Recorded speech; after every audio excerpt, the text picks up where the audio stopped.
profundamente, Senhor. Graças nós te damos por todo o cansaço físico, por todo o cansaço de alma e um pouco de cansaço espiritual, se é que é possível, né? Mas é, na verdade, o cansaço físico e o cansaço de alma que nos derruba um pouco às vezes, mas nós te agradecemos, Senhor, porque o Senhor nos dá o entendimento para podermos agradecer ao Senhor. O Senhor é maravilhoso nas nossas vidas. Eu tenho certeza que não só na minha vida, mas o Senhor é maravilhoso também na vida dos meus irmãos, das minhas irmãs, de todas as pessoas que estão nos vendo e nos ouvindo agora, e de todos aqueles que vão ouvir esta oração, esta pregação, essa explanação da Tua Palavra. Eu tenho certeza que o Senhor é maravilhoso na vida de todos eles.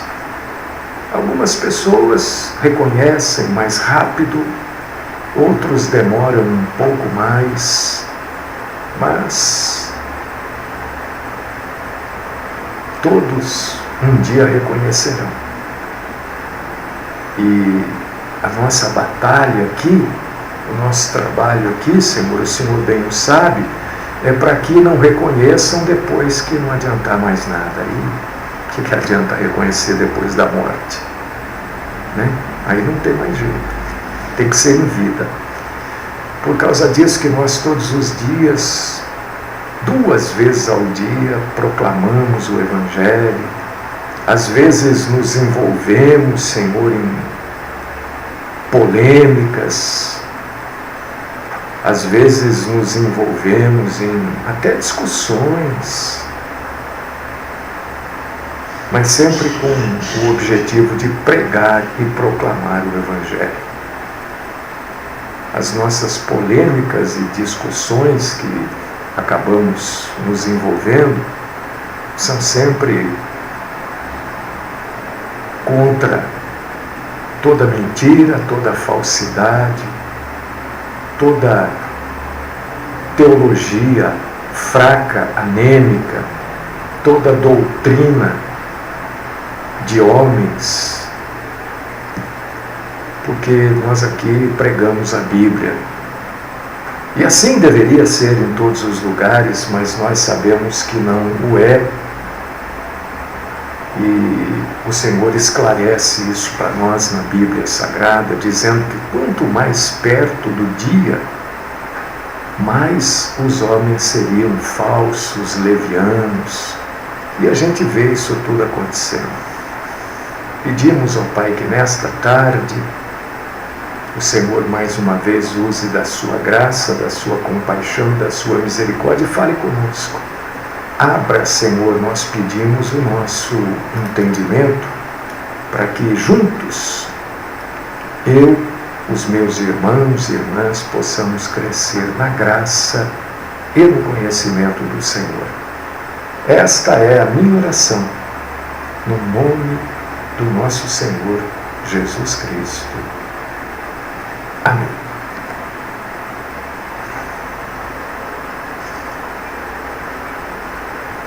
Botar o óculos, né? Esse óculos aqui é para a gente poder enxergar, enxergar melhor. Eu quero convidar você, e hoje vai dar confusão de novo. Eu quero te convidar, você que está aí no Facebook já leu o título, né? Até acho que já abriu a sua Bíblia aí em 1 Coríntios, capítulo 14, versículo 33. Vai dar confusão. Eu não vou proclamar a palavra para dar confusão, vou proclamar para esclarecer, para mostrar a verdade, coisas que, infelizmente, muita gente não sabe. E hoje eu vou assim dar uma esmiuçada, mesmo que a gente estourar um pouquinho, depois, 2, 3 minutinhos depois das 5, assim, mas o vídeo vai ficar completo. Abre aí, 1 Coríntios capítulo 14, versículo 33. Olha o que está escrito aqui na palavra de Deus. 1 aos Coríntios, capítulo 14, versículo 33. Olha só, vou até tirar o fundo aqui. Porque Deus não é de confusão, e sim de paz.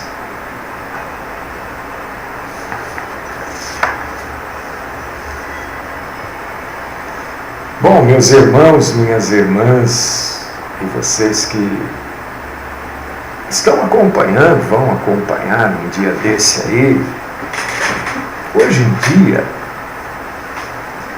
há muita confusão sobre esse assunto, línguas, idiomas, entre aqueles que trabalham com a palavra de Deus, entre aqueles que ministram, aprendem a palavra de Deus. Quando a palavra de Deus é entendida perfeitamente, ela traz paz à igreja.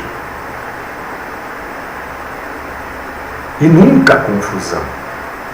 O problema é quando a palavra não é entendida perfeitamente. Porque o que a gente acompanha hoje é que tem muita gente que diz que são da Bíblia, mas são pessoas de confusão. A Bíblia é uma só, e ela deveria ser entendida por todos nós da mesma forma. Então, eu quero transmitir para você hoje este estudo aqui sobre línguas. Sobre línguas quer dizer idioma, né? Você sabe, meu irmão, minha irmã, você que está aí vendo, ouvindo, você sabe que o Novo Testamento, na sua grande maioria, foi escrito na língua, que língua? Grega. Foi escrito no grego. Então, para a gente tentar esclarecer essa coisa das línguas, existem 4 palavras na língua grega que se referem a idioma ou a línguas. A primeira palavra do grego que se refere à língua ou a idioma é a palavra glossa. Glossa. O grego, quando quer falar da língua, do membro que está dentro da boca, que nos ajuda a falar, a sentir o sabor, este órgão do corpo, um órgão da fala, ele usa a palavra glossa. Uma língua como uma linguagem ou como um dialeto usado por um povo, distinto das linguagens das outras nações, isto é, um idioma, também pode ser usado a palavra glossa. Então, glossa no grego pode ser o quê? O membro que fica dentro da boca, né? Que nos ajuda na fala, nos ajuda no paladar, ou um idioma que um povo fale, português, inglês, espanhol, francês, italiano. Glossa. É assim que o grego fala. Mas existe uma outra palavra no grego que também é usada para a língua, que é a palavra dialectos. Dialectos. Quando o grego escreve lá dialectos, ou quando ele fala dialectos, o que ele está dizendo? Ele está dizendo a respeito de uma conversa, desse ato de falar, de discursar. Eu estou aqui em dialectos, eu estou falando, estou discursando. Mas também dialectos pode ser a língua ou a maneira peculiar, própria de um povo. Entendeu? Também é usado como dialeto. Né? Nós temos aqui no português dialeto, no grego é dialectos. Mas o grego ainda usa uma outra palavra, a terceira. São 4 palavras. A primeira é glossa, a segunda é dialectos e a terceira é hebraíste. Hebraíste. Que em hebraico quer dizer o quê? A língua falada especificamente na Caldeia, que era falada na Caldeia. O que era falado na Caldeia, que você lê lá no Velho Testamento, era o hebraíste. E existe ainda a 4ª palavra grega, que é helênicos, que quer dizer exatamente a língua grega. Helênicos é a língua grega. É o termo que os gregos se referiam à sua própria língua. Helênicos. Certo? Então, para a gente sabedor disso, né, que existem 4 termos no grego que podem significar língua, idioma, a gente tem que ver lá no original, quando aparece a palavra língua ou idioma, como é que está escrito no grego? Está escrito glossa, dialectos, hebraíste ou helênicos. Porque é assim que se estuda. É assim que a gente vai fundo no estudo e não é enganado e nem engana ninguém. Entendeu? Então, olha só. A palavra no Novo Testamento, sempre. Estou sempre me referindo ao Novo Testamento. A palavra glossa, que significa além de uma língua, além de um dialeto também, além do membro que nós temos aqui dentro da boca, né, que nos ajuda a falar e nos ajuda no paladar. A palavra glossa é a palavra grega mais usada no Novo Testamento. No singular, querido irmão, querida irmã, ela é usada 30 vezes. E no plural, 25 vezes. Todas as vezes que a gente vê a palavra língua ou línguas no Novo Testamento, e que não conste da lista das outras palavras gregas, ela vem desta palavra que significa ou a língua como órgão, melhor, do corpo, ou o idioma de um povo. Entendeu? Por que a gente tem que chegar nesse estudo para não sair ouvindo bobagem, batendo palma, e para não sair falando bobagem, para que os outros aplaudam? Você vai, a partir de agora, estar em poder da verdade. Por exemplo, como linguagem de um povo, 1 Coríntios 14, 26. Né? Eu não vou ler, irmãos, senão isso vai levar um tempão, mas eu estou passando a referência para você. Que fazeis, pois, irmãos? Quando vos reunis, um tem salmo, outro doutrina, este traz revelação, aquele outro traz um idioma. Traz o evangelho num outro idioma, mas de alguém que está ali, de alguém que esteja ali, para quê? Senão não tem sentido. Entendeu? Em 1 Coríntios capítulo 14, versículo 9, a palavra glossa quer dizer o quê?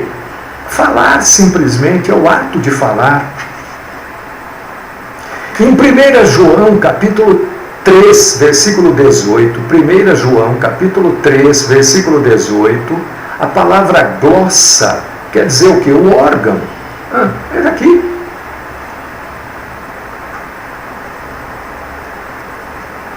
E 1 Coríntios capítulo 14, versículos 2, 4, 13, 14, 19, 27, indica um idioma desconhecido. Bom, você vai ver como é importante isso que você está sabendo hoje. A palavra dialectos é uma palavra grega que é usada apenas 6 vezes no Novo Testamento. 5 vezes como língua e 1 vez como linguagem.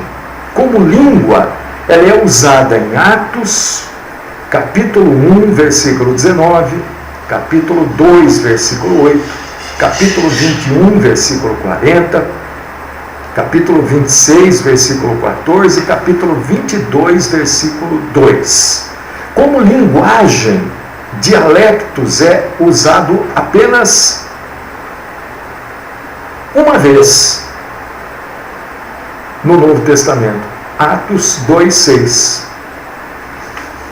A palavra hebraíste, que é a língua hebraica lá dos caldeus, é usada 3 vezes no Novo Testamento, e sempre não para apontar a linguagem dos caldeus, mas para apontar a linguagem dos hebreus.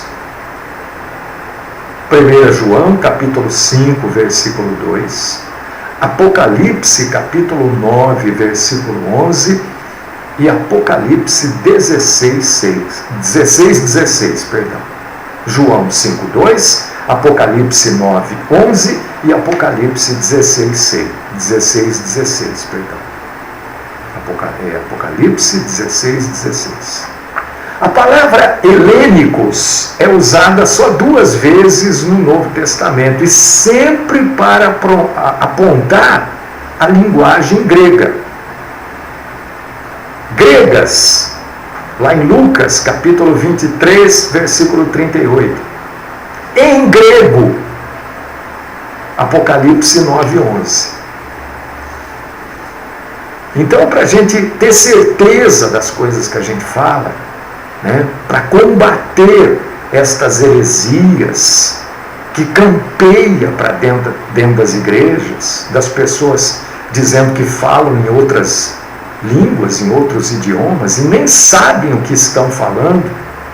Então a gente tem que estudar isso daqui, levantar tudo isso, para poder combater heresias, para poder combater as sinagogas de Satanás e levar a verdade para o povo. Porque o povo, infelizmente, é levado a crer nas mentiras que essas denominações pregam.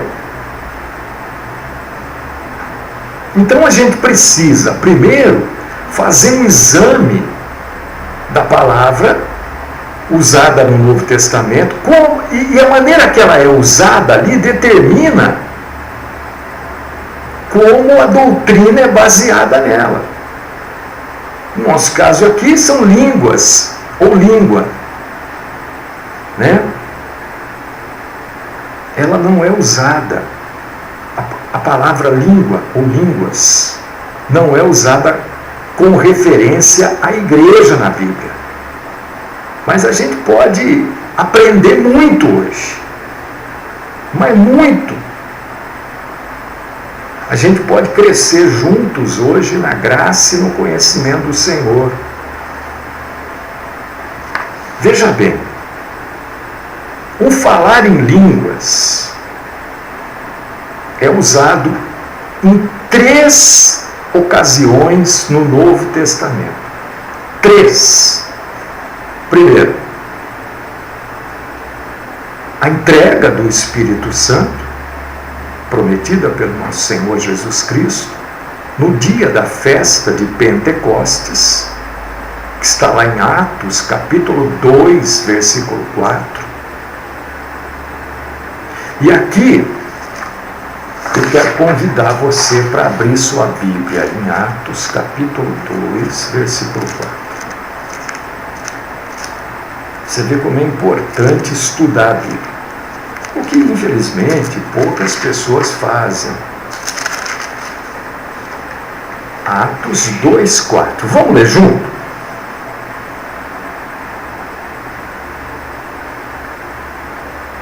Deixa eu ver aqui, só um instantinho.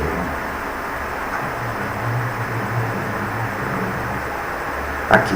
Todos ficaram cheios do Espírito Santo e passaram a falar em outras línguas, segundo o Espírito lhes concedia que falassem.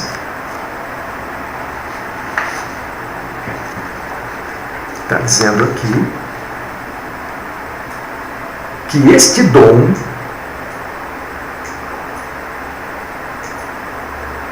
ele surgiu aqui.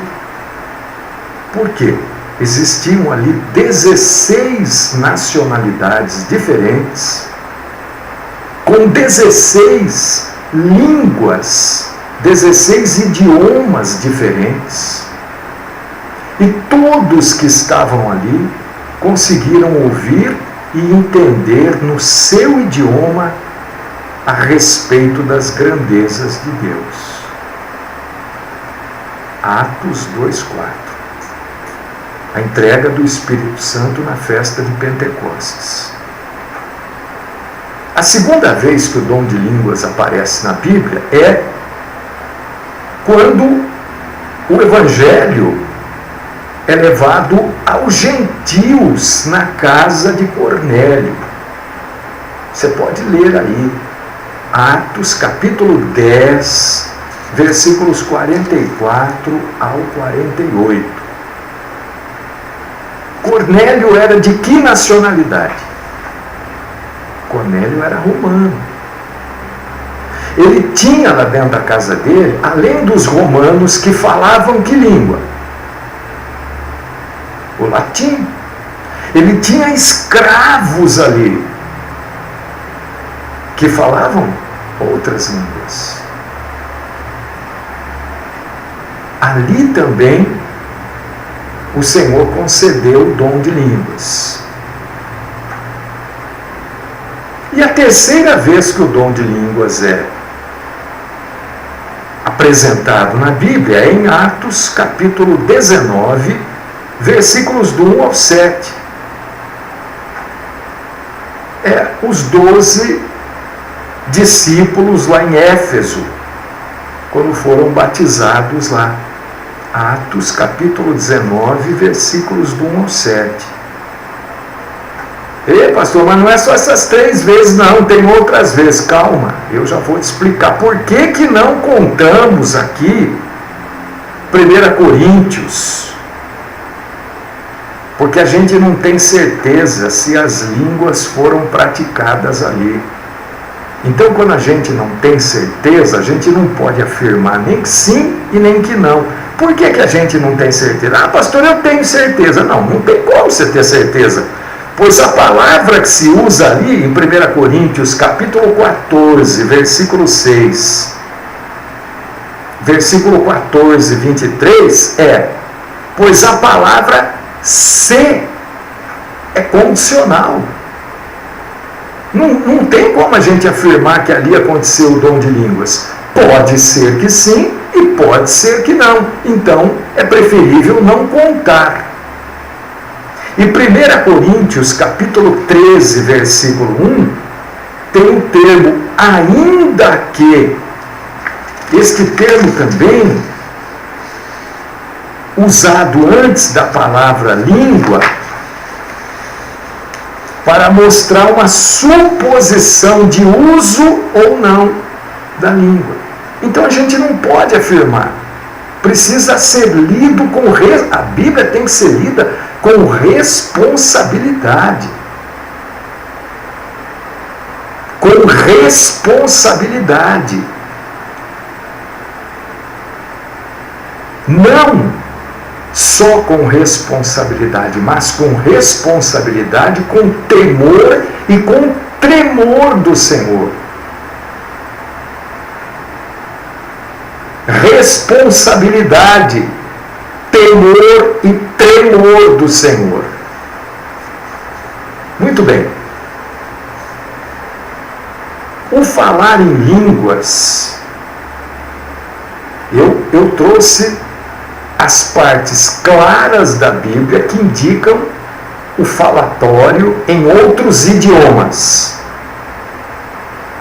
Agora eu vou trazer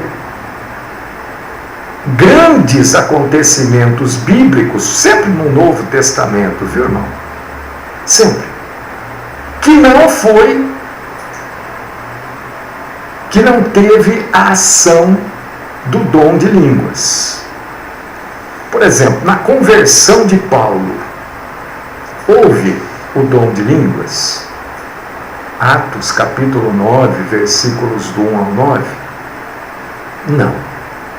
Na conversão do eunuco no deserto, houve o dom de línguas? Em Atos capítulo 8, versículos 35 ao 40? Não.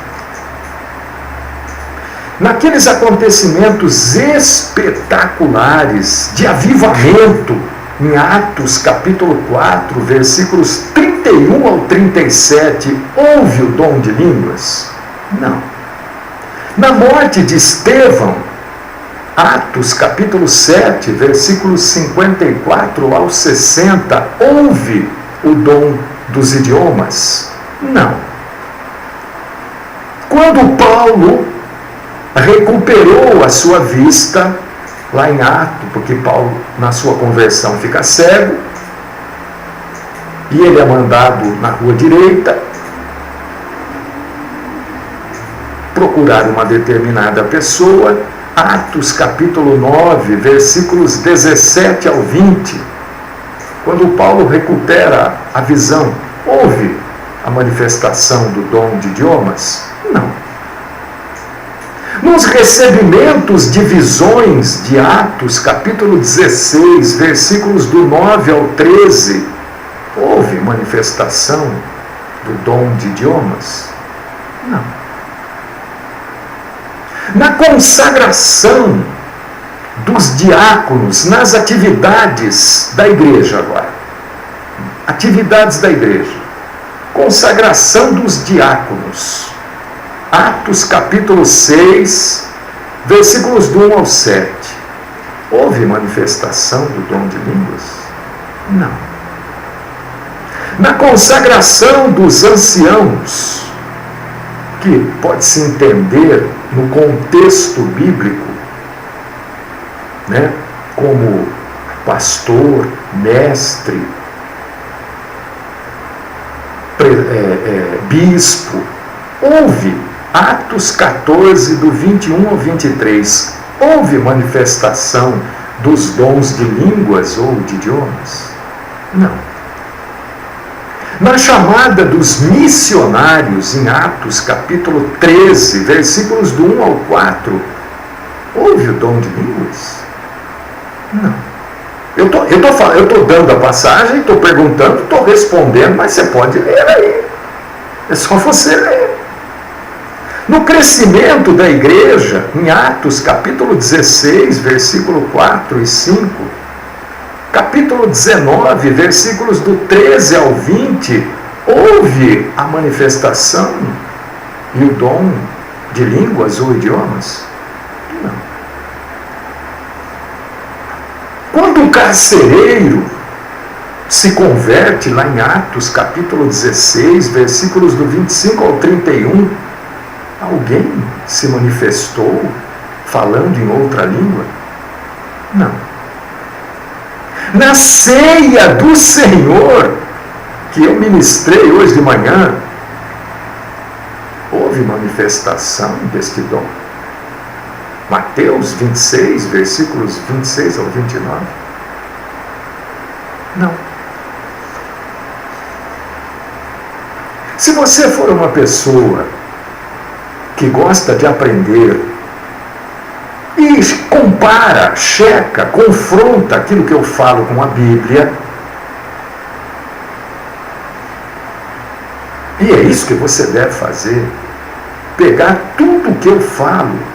Eu vou aqui citando as passagens bíblicas simplesmente para te localizar na Bíblia. Eu não vou citar todas as passagens nunca do assunto, né? Porque eu ficaria citando aqui nas referências cruzadas aqui, é só ficar citando e ficaria um negócio extremamente chato, né? Mas existem outras passagens que acrescentam, esclarecem, e que eu não citei aqui, mas você pode, lendo a Bíblia, levantá-las e usá-las para o seu crescimento na graça e no conhecimento do Senhor. Mas se você é um sujeito e uma mulher que lê a Bíblia de maneira responsável, com temor e tremor do Senhor no coração, você vai ler na Bíblia, principalmente em 1 Coríntios, capítulo 14, versículos do 5 ao 23, que este tão usado, tão espetacular dom, que se usa no rádio, na televisão, nas igrejas, então, é o que mais a gente vê. Você vai ler na Bíblia exatamente o contrário do que acontece. Eles colocam esse dom como algo importantíssimo. E a Bíblia diz que este dom não tem preeminência. Ele não é primeiro em nada na igreja. Por que as pessoas colocam isso em primeiro lugar? Por que colocam um dom que não tem preeminência na igreja como evidência de um tal batismo com o Espírito Santo? Se a Bíblia diz que esse dom não tem preeminência, aonde está o erro? E você pode ler sobre isso, 1 Coríntios, capítulo 14, versículos do 5 ao 23. E agora? E agora, meu irmão? E agora, minha irmã? 1 Coríntios, eu estava aqui em 1 Coríntios, capítulo 4. Eu estava aqui no 1 Coríntios, estava no capítulo 14. Eu li na abertura deste estudo o versículo 33. Porque Deus não é de confusão, e sim de paz. Agora eu quero ler o versículo 34. Porque ou a gente segue a Bíblia, ou a gente faz de conta. Sabe? Por causa disso que eu falei que ler a Bíblia, irmão, precisa ter responsabilidade, muita responsabilidade. Temor e tremor. Agora você não vai responder para mim, não. Responde para você. Seja sincero com você, não é comigo. Porque a mim você pode enganar, tanto faz como tanto fez. Mas você não engana você. Apesar que tem um povo aí que mente tanto que eles já acreditam na mentira como se fosse verdade. Então eu vou melhorar essa frase. A Deus ninguém engana. O versículo 34 de 1 Coríntios 14 diz assim: como em todas as igrejas dos santos. Aqui, deixa eu só esclarecer aqui, porque tem gente que usa esta passagem para dizer, está vendo, denominação tem na Bíblia. Não, aqui está se referindo às cidades, não às denominações, porque não existia lá nenhuma denominação. todas eram igreja de nosso Senhor Jesus Cristo. Mesmo que tivesse na cidade 10 igrejas, não tinha cada um nome, cada uma pregava do seu jeito, a sua... porque aqui a gente acredita assim. Não tinha as cartilhas das igrejas, não. Todas as igrejas dos santos aqui, quer dizer, as igrejas de todas as cidades, e que pregavam a Bíblia. Versículo 34, vamos ler, irmão? Aí você vê se isso acontece na sua igreja. Se você que é pastor e está me vendo, se acontece isso na sua igreja, aí você vê se você usa só o que é interessante para você, se você tem coragem para dizer não. Conservem-se as mulheres caladas nas igrejas, porque não lhes é permitido falar, mas antes estejam submissas, como também a lei determina.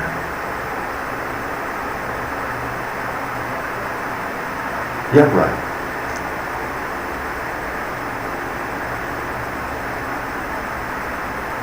Cadê a responsabilidade? Cadê o temor? O tremor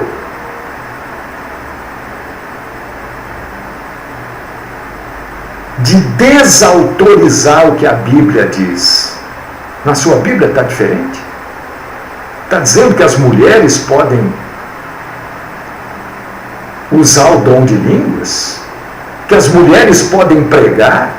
Que as mulheres podem ser pastoras? Aí na sua Bíblia está dizendo isso? Então, antes de você pegar uma palavrinha e começar a fazer um monte de pergunta numa palavrinha, responda agora para você mesmo. O que acontece na sua igreja? Na igreja que você é o pastor, o que acontece lá?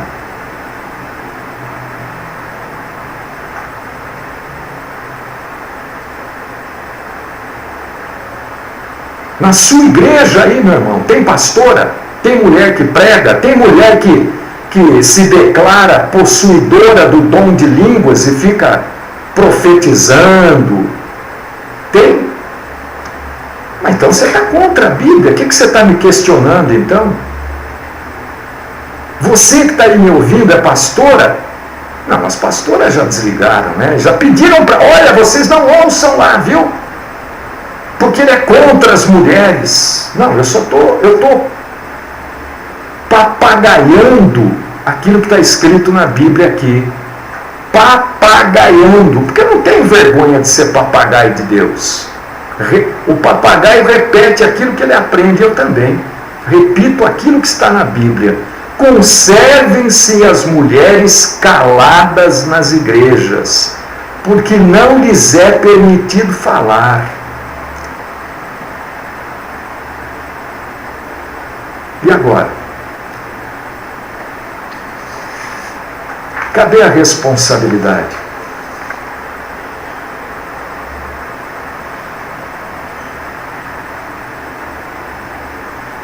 O dom de línguas, deixa eu dizer uma coisa para você, o irmão,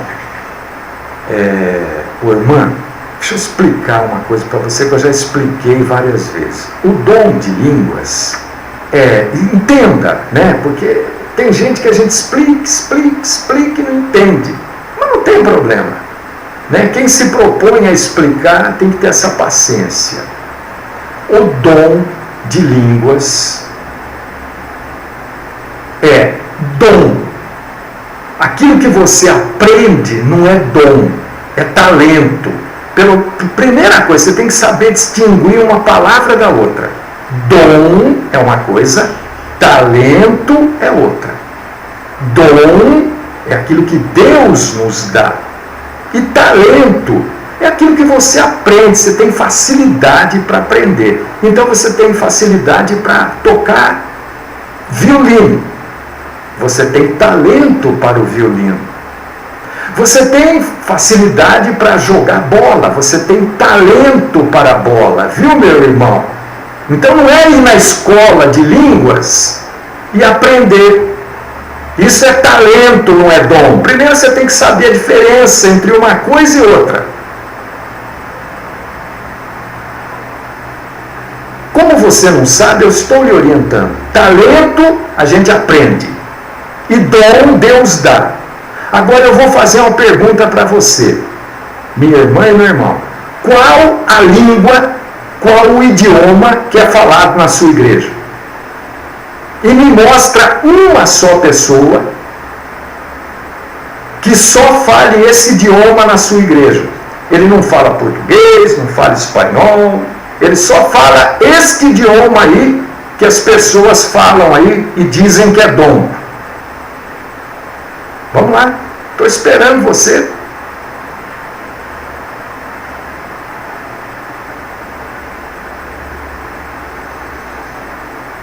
O dom de línguas, provavelmente aqueles que são contra isso que eu estou falando, a clareza que está sendo explicada aqui, eu fui buscar as palavras no grego, tudo, sabe, tem hora que eu acho que eu fico jogando, deixa pra lá, vai. O dom foi temporal, até que o Novo Testamento fosse completo. Isso está escrito na Bíblia, precisa ler a Bíblia com responsabilidade e com temor e tremor de Deus. Vamos ler a Bíblia?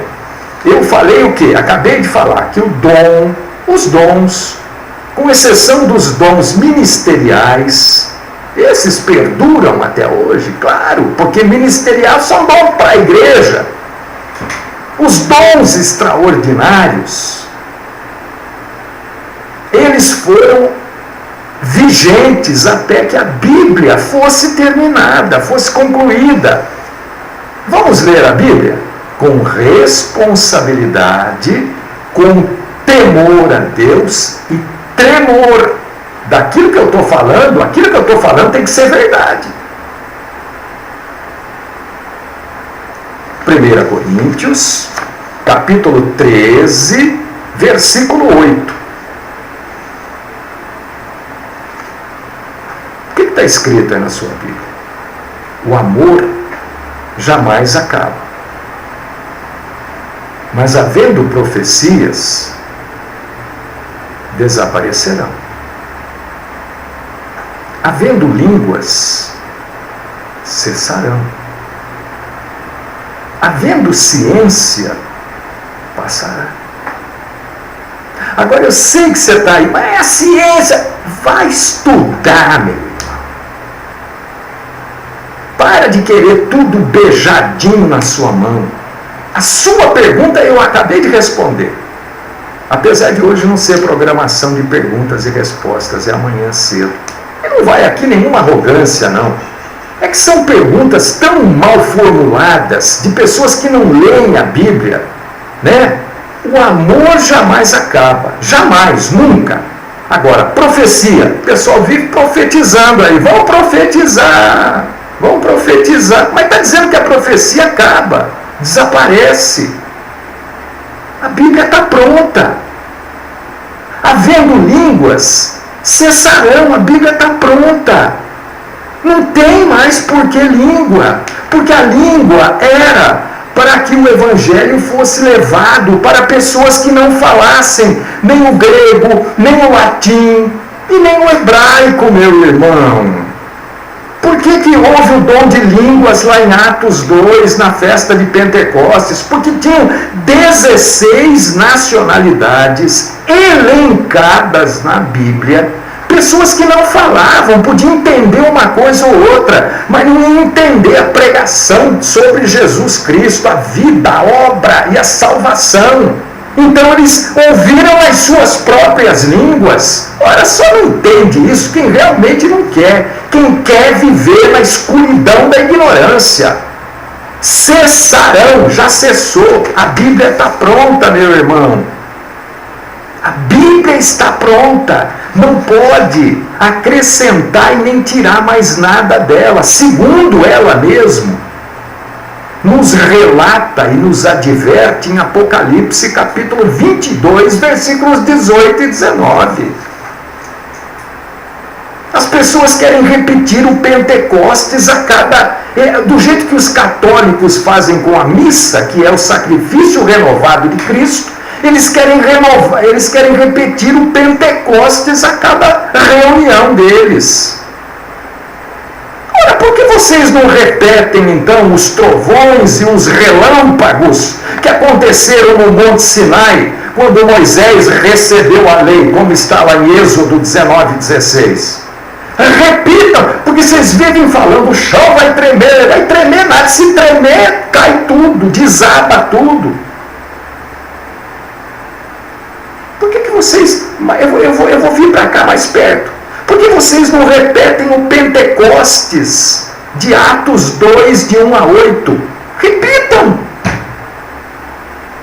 Porque se tiver um japonês lá na sua igreja, ele não vai entender uma vírgula do que vocês estiverem falando. Porque que língua é essa?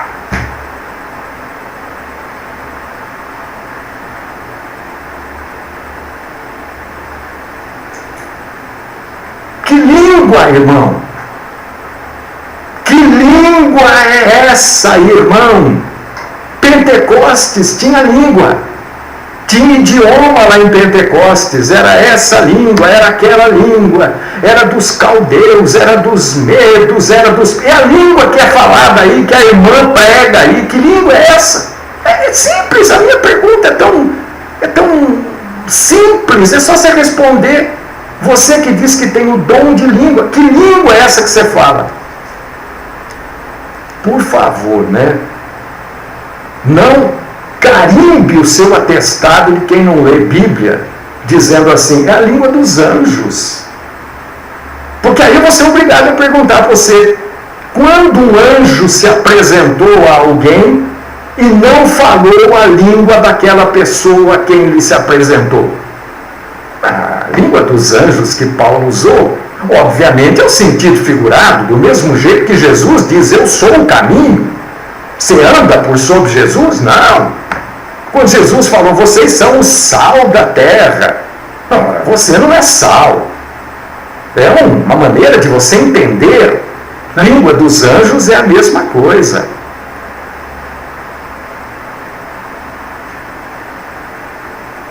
Irmão, o dom de línguas não existe. O dom de profecia não existe.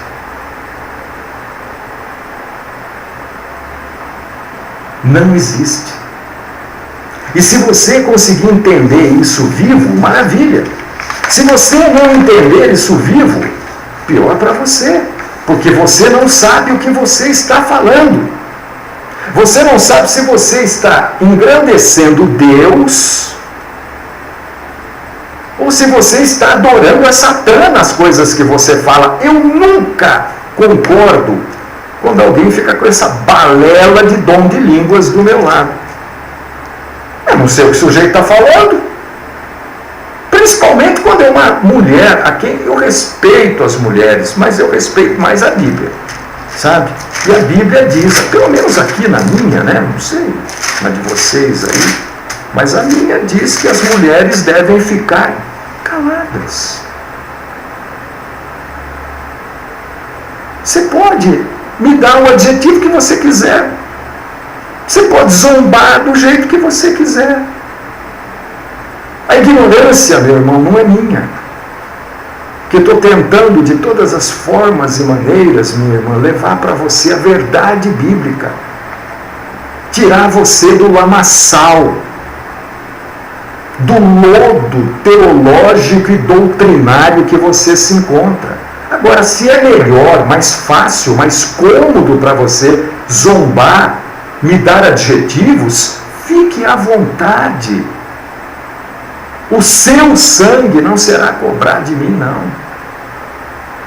Não será cobrado de mim. Será cobrado de você. Porque goste você ou não, você acabou de ouvir a verdade. Aceite ou não, você acabou de ouvir a verdade.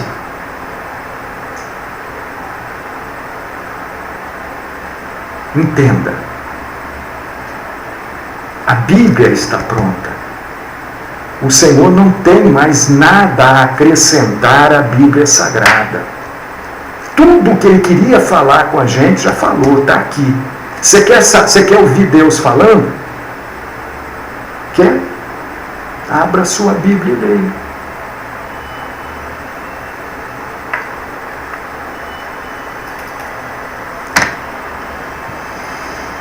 Amado Deus, querido Pai, amado Senhor, nós te agradecemos, Senhor, pela oportunidade que o Senhor nos deu de mais uma vez proclamarmos a verdade. Quando Jesus caminhou por sobre a terra, Ele levou a verdade. O povo para quem Ele falou, até hoje continua esperando Ele chegar. O povo para quem Ele falou, até hoje continua seguindo a lei. Não aceitou a verdade. O povo para quem Ele veio, rejeitou o Salvador, matou o Salvador. Por inveja, por arrogância, não aceitaram o nosso Senhor. Mas Ele trouxe a verdade. A verdade está aqui na Bíblia. Eu sou mesmo, Senhor, e o Senhor bem sabe, um papagaio da verdade. Eu só repito a verdade, porque a verdade não é minha, a verdade é do Senhor. Eu não crio verdades, eu repito a verdade. E eu te agradeço por essa oportunidade de repetir a verdade. Fica conosco. Livra-nos, ó Pai querido, de toda forma do mal, inclusive da mentira, dos falsos ensinos, dos falsos mestres. Esta é a minha oração, no nome do nosso Senhor Jesus Cristo, com responsabilidade, temor e tremor. Amém.